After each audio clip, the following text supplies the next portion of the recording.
Salve, salve, gente boa! Eu sou o professor Euclides, essa é a Escola Teófilos. Bem-vindos ao nosso canal. Nós hoje estamos no quarto episódio sobre a teologia do capítulo 18 e 19 do Evangelho de São João, a teologia da hora. Então nós vamos, lembrando que nós estamos fazendo, essa seria a nossa quarta lição. Então nós tivemos o primeiro episódio, o episódio do jardim, o segundo episódio, o interrogatório diante das autoridades, o terceiro, o julgamento, que agora estamos no Calvário, e o último vai ser de volta ao jardim. Eu já gostaria de deixar aqui o nosso agradecimento a todos os nossos colaboradores aqui do canal, de maneira especial a professora Ana Lúcia Capim e a Márcia Aparecida Miguel Zepponi, ela que tem um centro de orientação teológica existencial, e onde se abordam temas das nossas relações conosco, com os nossos familiares, com Deus, né? Se trabalha isso através de terapia. Então, eu deixo aqui o contato do Centro Teológico Existencial aqui embaixo. Também deixo todo o material que nós vamos usar nesta aula, bibliografia para pesquisa ulterior de vocês. E também deixo o meu agradecimento a todos aqueles que colaboram com o nosso canal de maneira anônima. Muito obrigado. É muito importante a colaboração de vocês com a evangelização através das nossas aulas de teologia bíblica. Bom, gente boa, vamos dar sequência ao nosso estudo. Bom, esta cena, o episódio da crucificação, do Calvário, ele é como que o tema da consumação da doutrina. É o cumprimento de tudo aquilo que foi revelado. Então, o versículo 17 introduz essa grande cena. Tudo vai acontecer no Gólgota, ou dita o Monte da Caveira. E o versículo 17 diz algo muito interessante, que tem, como vocês já percebem, em São João, um significado muito particular. Versículo 17. Levaram então consigo Jesus. Ele próprio carregava sua cruz para fora da cidade, em direção a um lugar chamado Calvário, lugar do crânio, em hebraico Gólgota. O verbo usado é um elemento irônico, porque é a primeira vez que os judeus receberam Jesus, ou seja, levaram então consigo Jesus. Eles levaram agora porque podem matá-lo, mas de alguma forma eles levam, então eles tomam ele consigo. Então é a primeira vez que os judeus estão com Jesus para matar. Eles recebem com prazer, porque era isso que eles queriam. Temos a imagem de um caçador satisfeito que recolhe a sua presa. Vamos dizer assim que os olhos deles brilham com isso. Mas o texto diz, ele próprio carregava a sua cruz para fora da cidade. Na tradição, na tradução para o português, esse ele próprio carregava não deixou que muitos tradutores colocar por si mesmo. O por si mesmo ele não foi lembrado. Então, é particularmente significativo que o grego mostra assim, por si mesmo, ele carrega a cruz sem sofrimento. Não é a descrição de um homem condenado que São João quer mostrar aqui, carregando a força, mas a descrição é de uma procissão triunfal em direção ao lugar chamado crânio, em hebraico Gólgota.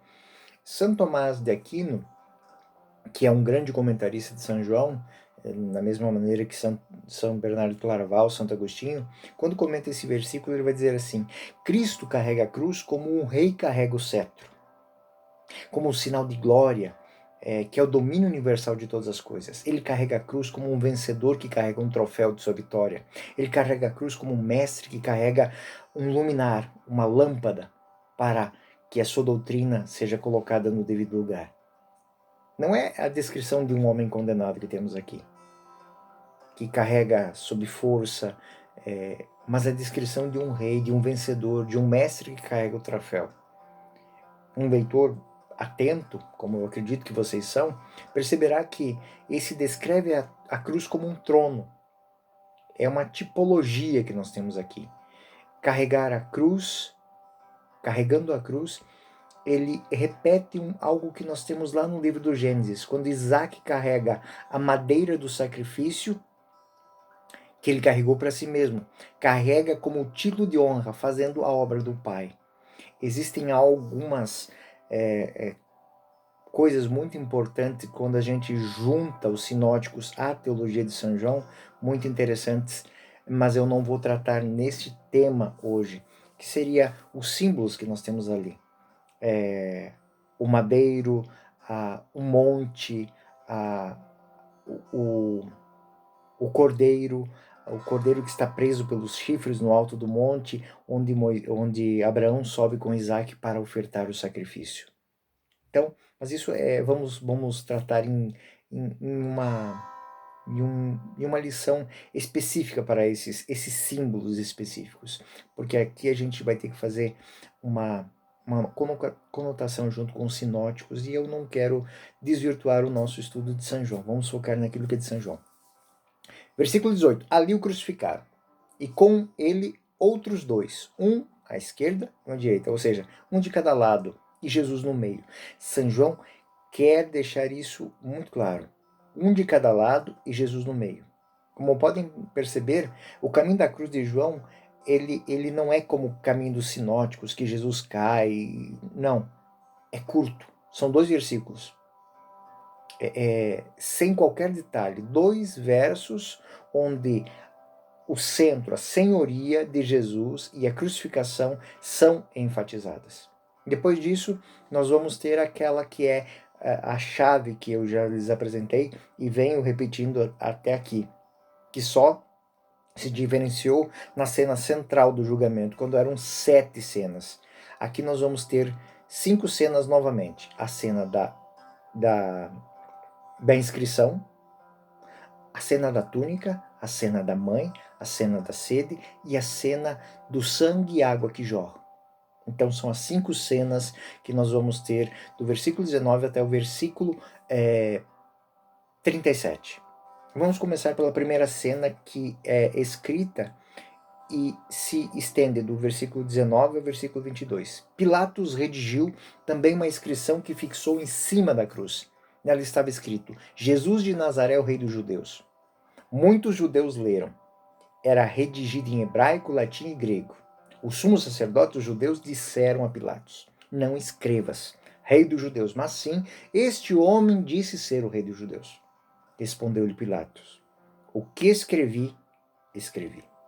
Aqui nós temos também 5 elementos. Pilatos escreveu, muitos judeus leram, foi escrito em hebraico, latim e grego, os judeus protestaram, Pilatos disse: o que escrevi, escrevi. O centro está o fato de ter sido escrito em 3 línguas. Por quê? Para enfatizar a universalidade da afirmação. Jesus é o Rei dos Judeus. Os judeus dizem: não é. Este homem apenas disse ser.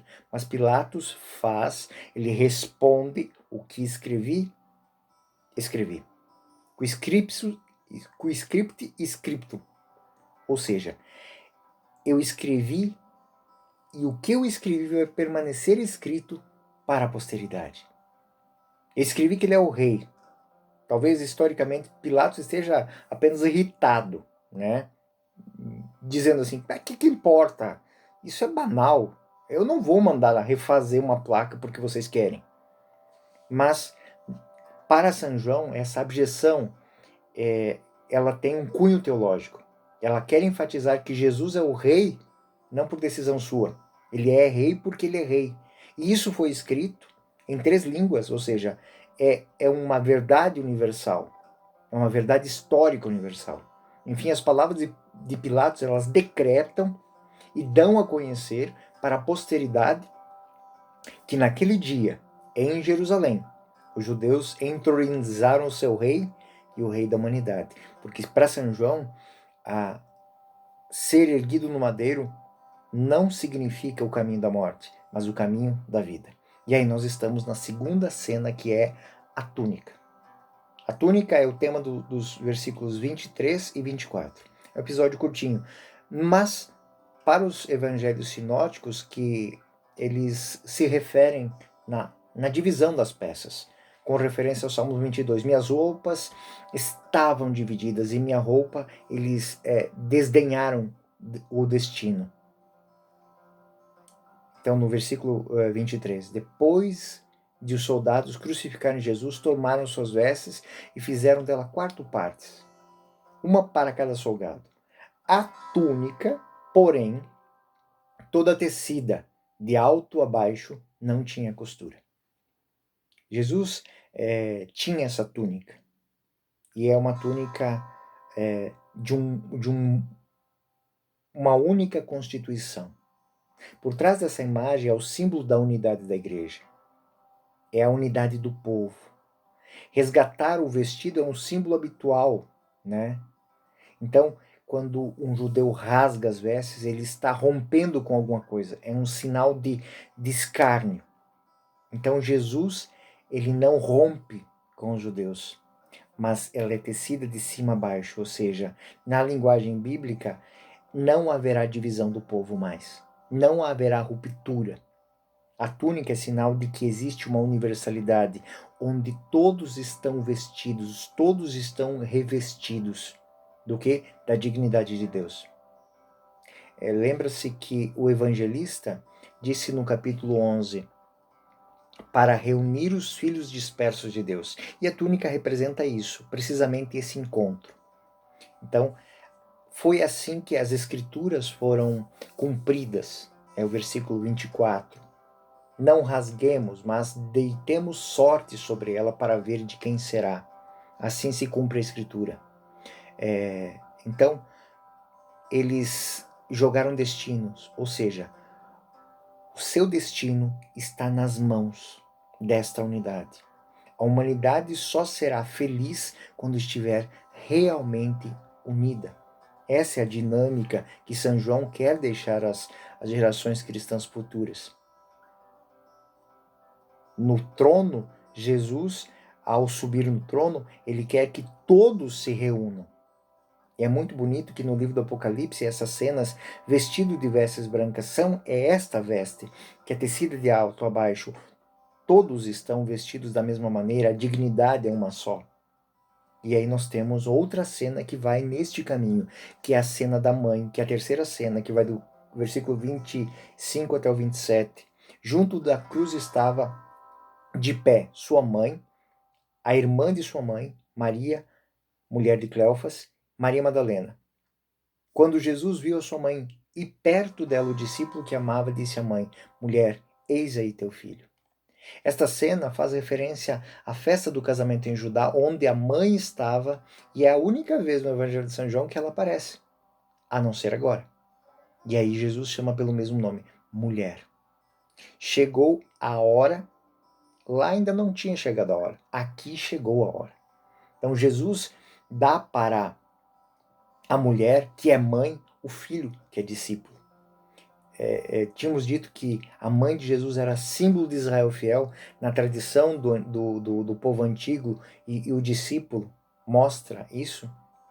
Agora ela é sinal da nova comunidade, da nova igreja, do novo povo de Deus, formado por todo aquele que é discípulo de Jesus, que segue Jesus. Depois disse ao discípulo, eis aí tua mãe.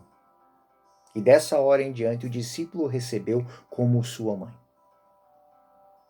Confia sua mãe ao discípulo, ou seja, confia a igreja àqueles que o seguem. A passagem da história da salvação ocorre nesse momento, ou seja, a comunidade fiel está ligada à nova comunidade fiel.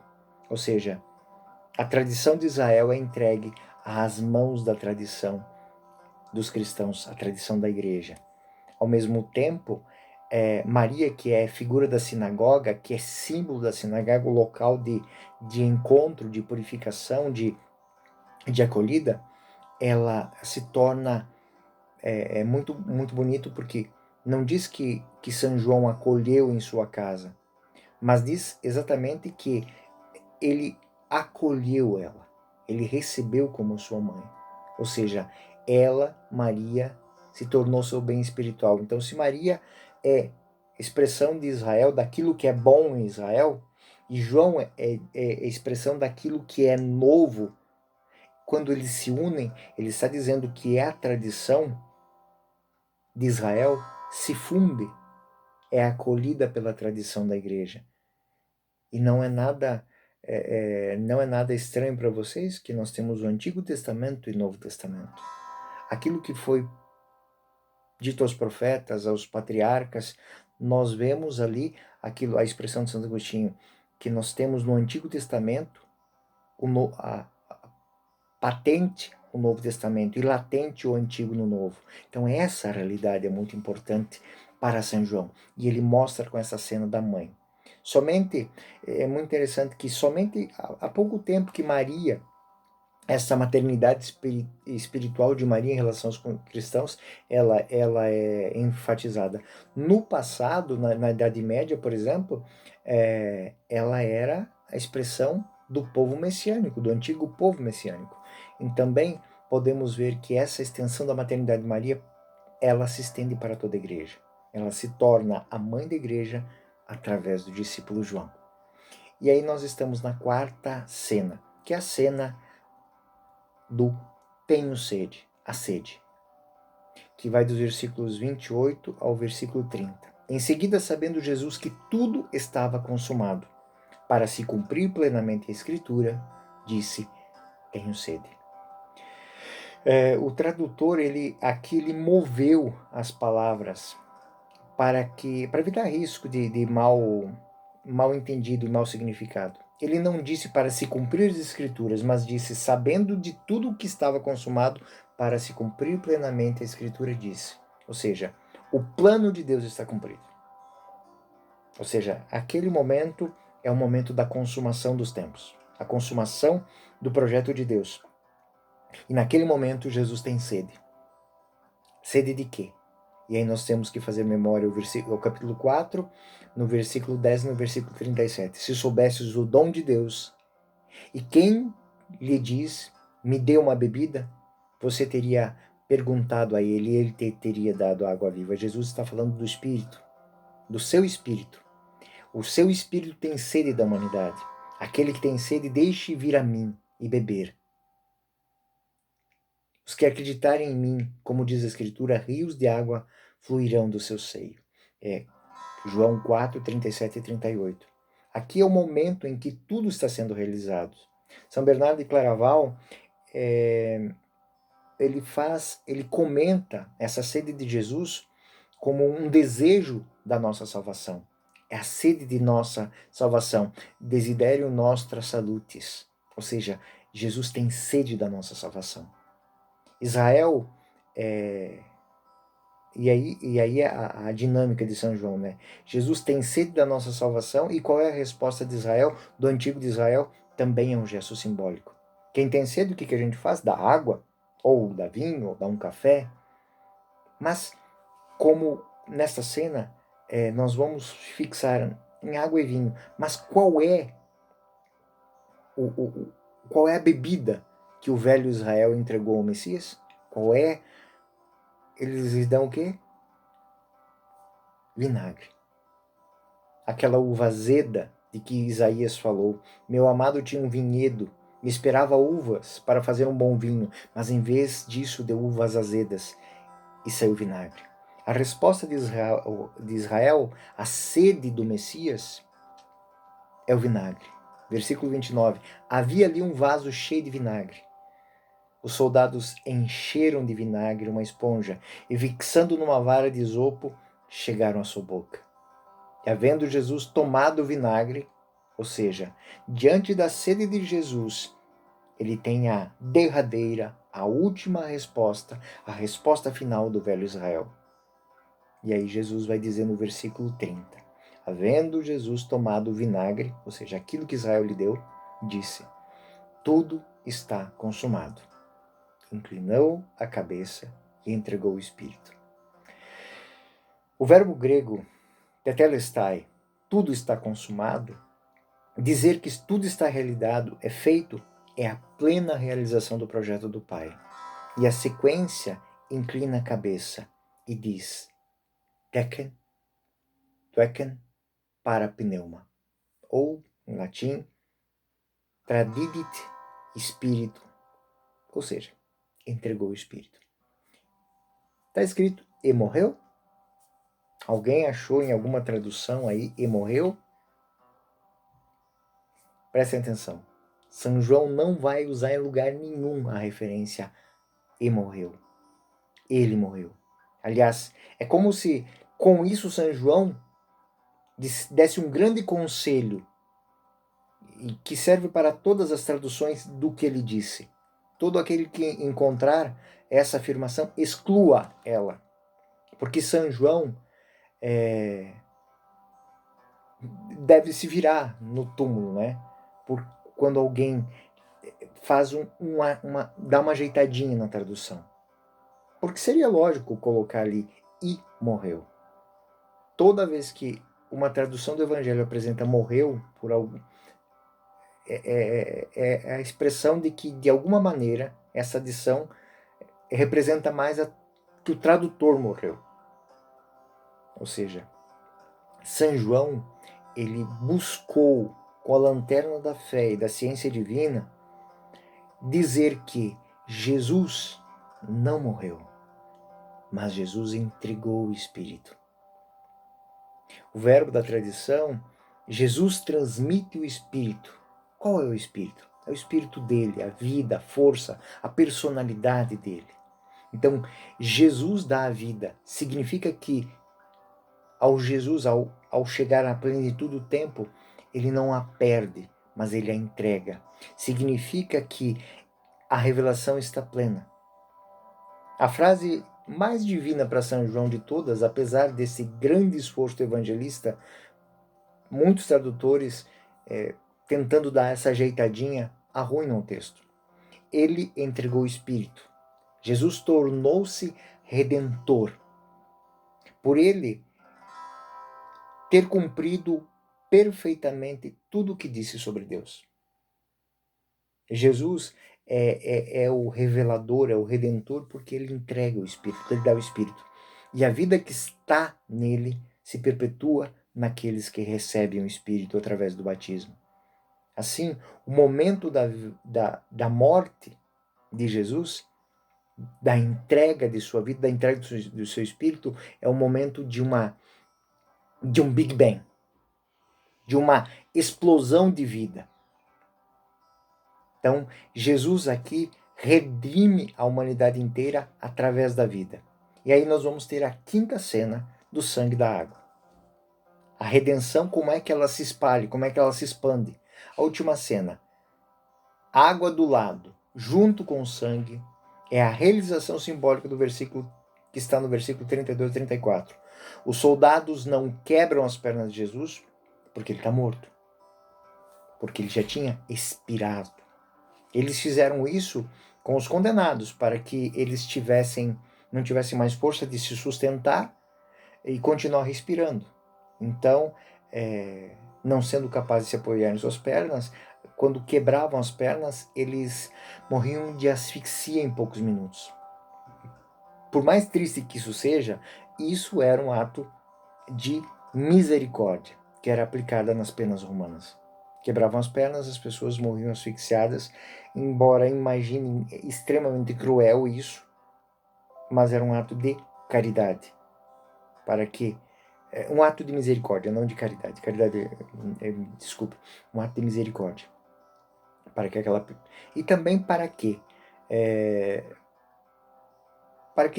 de uma maneira se pudesse finalizar a sentença. Jesus, por outro lado, já morto, em seguida, para ter essa autentificação oficial, o soldado foi lá e, para finalizar a execução, ele golpeou com a lança e abriu o lado. E o texto diz que imediatamente sangue e água saíram. Sangue é o sinal da vida. Na mentalidade bíblica, sangue é a vida, a água é o sinal do Espírito. Então, nessa gota de água, que também pode ser explicada fisiologicamente, João tem uma imagem simbólica. É realmente aquela água que dá vida. A vida que jorra para que todos possam beber. Então, do ventre fluirão rios de água viva, que é o Espírito, o dom do Espírito, ou seja, a vida de Deus, que é simbolizada pela água que sai do lado do templo verdadeiro. Como a gente tem em Ezequiel 47, a fonte do templo que transforma o deserto em jardim. Então o verdadeiro templo é esse, é Jesus. Essa passagem, ela tem um extremo valor para o estudo da pneumatologia, pois ela reitera que o Espírito Divino que verteu de Jesus banhou a humanidade inteira, fazendo viver, florir e frutificar para a eternidade. Então no versículo 35, nós temos algo muito bonito. Após isso tudo acontecer, o versículo 35, nós vamos ter um ato de fé, uma proclamação de fé. Lembra que esse ato de fé, e creram nele, creram nele, creram nele, aqui também tem. No versículo 35, o que foi testemunha deste fato atesta, e seu testemunho é digno de fé, e ele sabe que diz a verdade, a fim de que vós creiais. Nesse momento, o evangelista se revelou como testemunho ocular do que viu e do que aconteceu, mostrando que o testemunho é fruto da vida com a qual ele foi lavado. Ele atesta que frutifica nele em forma de testemunho o espírito entregue por Jesus. E aqui se dilata, que pulsa em todo aquele que for batizado e banhado neste sangue e nesta água. Duas citações do Antigo Testamento seguem para dar ênfase ao que está acontecendo ali naquele momento. Eles não quebraram as pernas de João, porque havia nas Escrituras. Assim se cumpriu a Escritura, nenhum dos ossos será quebrado. E uma prescrição do livro do Êxodo, uma parte do livro do Êxodo, a respeito do Cordeiro Pascal. Ou seja, o Cordeiro Pascal, para ser comido no dia de Páscoa, não se quebravam os ossos. Ele era sacrificado sem que osso algum, ele tinha que ser perfeito de 1 ano e sem nenhum osso quebrado. Pasmem vocês, naquela mesma hora em que Jesus está sendo crucificado, no templo, os judeus levavam os cordeiros para o sacrifício para levar à festa. Então ele era sacrificado no templo e eles levavam para a sua casa. Mas, neste momento, o único e verdadeiro Cordeiro de Deus que tira o pecado do mundo está lá no alto do Gólgota, jorrando para a vida eterna, banhando a humanidade com o sangue do sacrifício da nova e eterna aliança. Isso aqui é muito importante, porque dá um tom de universalidade e faz essa citação que está no versículo 37, e diz outra parte da escritura: olharão para aquele que transpassaram. Por isso que ele está no alto do monte, enquanto se celebra o sacrifício no templo, no alto do Gólgota, no lugar mais alto de Jerusalém, estão sacrificando. Então, a citação de Zacarias, ele é o pastor, ele é aquele para quem vão olhar, aquele a quem vão seguir. Podemos assim dizer, é uma primavera que está despontando em Israel. Ele está jorrando sobre Jerusalém toda essa água, toda essa bênção, toda essa graça. E é isso aqui, meus homens. Este é o enredo do capítulo 19, do versículo 17 ao versículo 37. Essa é a beleza, a cena do capítulo da hora. Cabe para a gente, quando olha para esse texto específico, deste momento, desta quarta cena, uma grande reflexão. Nós temos que nos deixar tocar por essa vida, nos alimentar por esse alimento, nos iluminar com essa luz.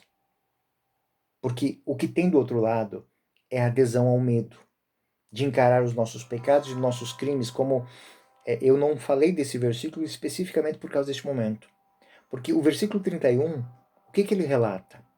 Os judeus temeram que os corpos ficassem na cruz durante o sábado, porque já era a preparação.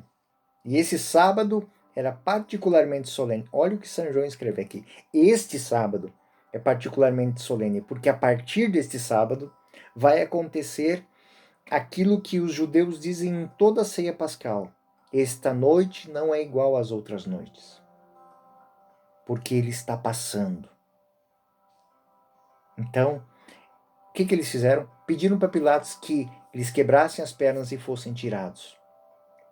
Fica a grande pergunta que São João quer fazer para cada cristão que lê esse texto. Temos medo, como o velho Israel, da mudança? Temos medo, como o velho Israel, de abandonar os velhos ritos? Temos medo, como o velho Israel, de reconhecer os nossos erros?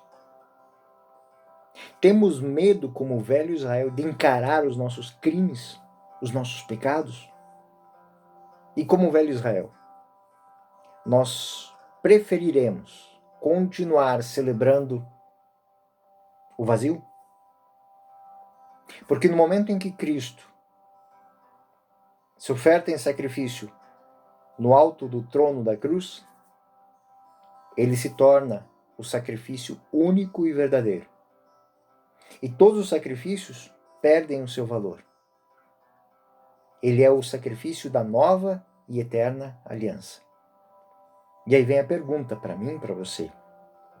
Estamos dispostos a perpetuar esta vida do Espírito que nos foi entregue pelo Redentor? Quando ele disse, tudo está consumado, e entregou o Espírito? Estamos dispostos, então, a testemunhar como fez São João, dando testemunho, e o seu testemunho é verdadeiro para que creais? Damos esse testemunho cotidianamente em nossa vida? Damos verdadeiramente glórias, louvores a todo momento ao Santíssimo e Diviníssimo Sacramento que nos foi dado nas mãos? Essa é a grande pergunta desta quarta lição, desta quarta cena da teologia da hora de São João. E é isso, meus amigos. Na próxima aula teremos o quinto e último episódio, onde nós vamos estudar o retorno para o jardim, a volta para o Éden, que é a cena que depositaram Jesus no jardim, numa nova tumba, onde teremos a reflexão sobre a vida nova e a eternidade. E esse será o tema da nossa próxima lição. Muito obrigado pela atenção de vocês. Não se deixem de se inscrever no canal, de dar o seu like ou seu dislike, para que a gente saiba como está o andamento das aulas. Eu sou o professor Euclides, essa é a Escola Teófilos. Até o próximo vídeo, até a próxima aula. Fiquem com Deus e Deus permaneça convosco.